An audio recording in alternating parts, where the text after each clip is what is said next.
एक नई वीडियो के साथ आज मैं फिर हाजिर हूं, आपका होस्ट दोस्त विक्रांत जोशी आपका स्वागत करता हूं मेरे रवि मास्टर में, जिसमें हम लेके आते हैं वर्ल्ड अफेयर्स और डिफेंस की दिन भर की टॉप खबरें। तो चलिए जान लेते हैं। अपनी सबसे पहली खबर की बात करेंगे तो भारत चीन रिश्तों को लेकर आ रही है। आपको पता है कि अभी कुछ दिनों पहले मिलिट्री लेवल टॉक हुई थी भारत और चीन के बीच में, मोल्डो में, चुसूल में, भारतीय क्षेत्र में। तो ये कहा जा रहा है कि उसमें एक महत्वपूर्ण चीज ये डिस्कस हुई कि दोनों ही देशों के एयरफोर्स के बीच में, मतलब चीन की एयरफोर्स और भारत की एयरफोर्स के बीच में एक हॉटलाइन होनी चाहिए।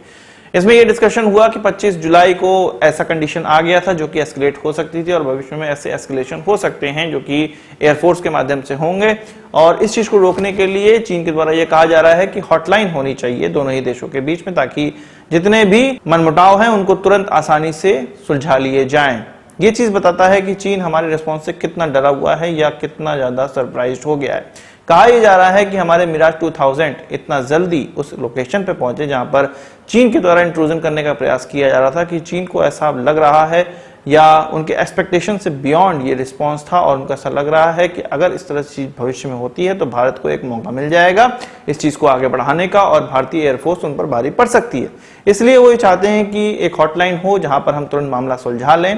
मतलब चीन का काम यही है कि पहले पिंच करते रहो, जब सामने वाला झापड़ मारने को तैयार हो तो वही बोल के शांति और बात करेंगे।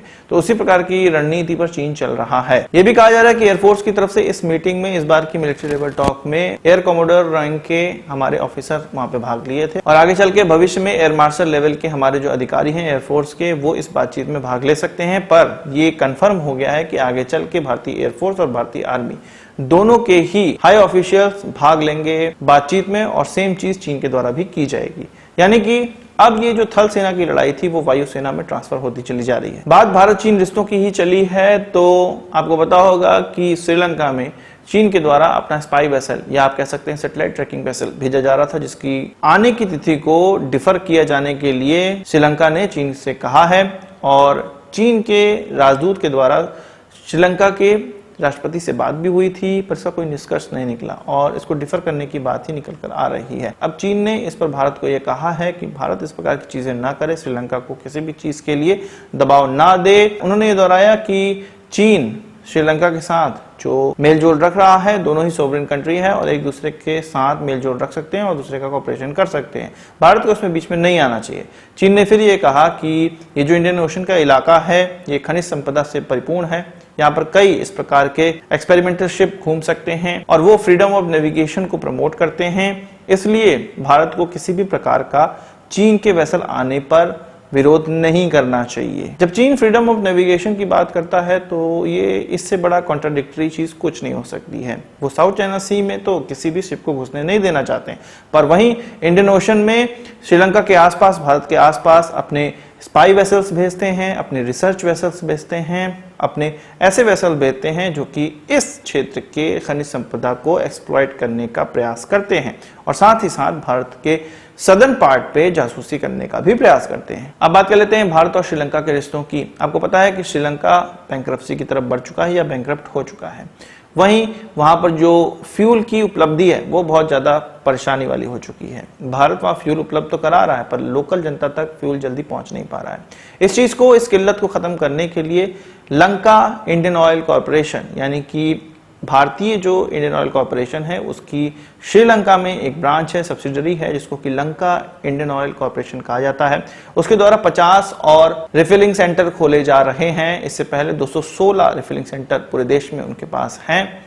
इसके बाद फिर से 50 की और अनुमति मिल गई है। ये अनुमति प्राप्त करने के लिए कंपनी को एड़ी चोटी का जोर लगाना पड़ा था। बहुत पहले से इसके लिए प्रयास किया जा रहा था पर रिजल्ट अब जाकर मिला है जब श्रीलंका की बिल्कुल कमर टूट चुकी है। श्रीलंका की जो सरकारी ऑयल कंपनी है साइलोन पेट्रोलियम कॉर्पोरेशन, उसके 1190 फ्यूल स्टेशन हैं। पर वहीं अगर लंका इंडियन ऑयल कॉर्पोरेशन की बात की जाए तो उनके पास 200 से ज्यादा फ्यूल स्टेशन है, मतलब 5वें भाग के बराबर है अगर श्रीलंका की सरकारी कंपनी की बात की जाए तो यहां पर इस कंपनी के पास एक अच्छा मौका है। ये कंपनी कोलंबो की स्टॉक एक्सचेंज में भी लिस्टेड है, वहां पर मतलब इन्वेस्टमेंट भी इसमें होता रहता है। अब बात कर लेते हैं भारत नेपाल रिश्तों की। नेपाल में हाइड्रो इलेक्ट्रिसिटी के लिए 2 प्लांट के लिए अप्रूवल मिलने वाला है या मिल गया है।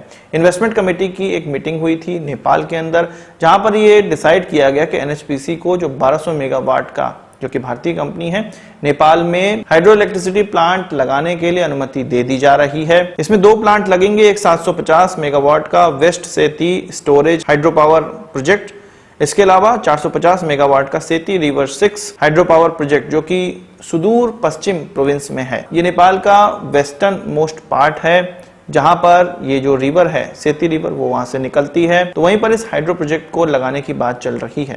असल में भारत नेपाल में जो प्लांट लगाता है उसमें इन्वेस्टमेंट भी खुद करता है, जैसे कि इस प्लांट में लगभग $2 बिलियन का हमारा इन्वेस्टमेंट होगा। इन्वेस्टमेंट भी खुद करता है और नेपाल से बिजली भी खरीदता है। आप ये कह रहे होंगे कि इन्वेस्टमेंट करते हैं और बिजली भी खरीदते हैं, ये तो नेपाल के लिए विन विन कंडीशन है। तो नेपाल के लिए ये विन विन कंडीशन उसको लगती है, पर भारत के लिए भी एक तरह से विन विन सिचुएशन ही होती है। भारत एक तरह से बिजली की खेती नेपाल में कर रहा है। नेपाल की जमीन होती है, नेपाल का पानी होता है, डैम नेपाल में लगता है, उसकी बिजली हमें प्राप्त होती है, उसका मुआवजा कुछ तो नेपाल को देना ही हमें पड़ेगा। तो ये जो इन्वेस्टमेंट है कुछ उसका पार्ट कट जाता है और कुछ नेपाल को पैसे दिए भी जाते हैं। तो इस तरह से नेपाल हमें बिजली बेचता है और हम वहां पर प्लांट लगाते हैं। एक तरह से हम उनकी जमीन पर खेती कर रहे हैं और खेती के उत्पादन में जो लागत लगी है वो हम लगा रहे हैं, और इस लागत को कुछ हम जब वो सामान हमें बेचते हैं तो उसमें कटवा लेते हैं और कुछ उनको पैसे दे देते हैं। और नेपाल के लिए बेनिफिशियल ये होता है कि उनके पास ना इक्विपमेंट है ना पैसे हैं, केवल नेचुरल रिसोर्सेस हैं, तो उसका पैसा उनको प्राप्त होता चला जाता है और नेपाल को भी बिजली से मिलती है। ये जो वेस्ट सेती प्रोजेक्ट है ये लगभग 60 से 70 साल पुराना प्रोजेक्ट है, जिस पर अभी तक काम नहीं हो पाया था। इसके लिए कोई भी डिसीजन नहीं हो पाया था। परसू करते करते अब जाके डिसीजन हुआ है। हो सकता है 1-2 साल में इस प्रोजेक्ट पर काम करना स्टार्ट कर दिया जाए। एनएचपीसी के द्वारा पूरी स्टडी की जाएगी और तब जाके इसमें किस प्रकार से हाइड्रो पावर प्लांट बनाना है, किस तरह से डैम बनाना है, इन सारी चीजों की जानकारी बताई जाएगी। तो आज की इस वीडियो के लिए बस इतना ही। आशा करता हूँ वीडियो पसंद आया होगा, आपको एक बड़ा थम्स अप जरूर देंगे। इस वीडियो से सवाल से चाहो कमेंट बॉक्स में जरूर लाइएगा, और यदि आपने हमारा चैनल सब्सक्राइब नहीं किया उसे भी कर लीजिए, क्योंकि हम इस प्रकार की वीडियो लाते रहते हैं। नमस्कार, थैंक यू, जय हिंद।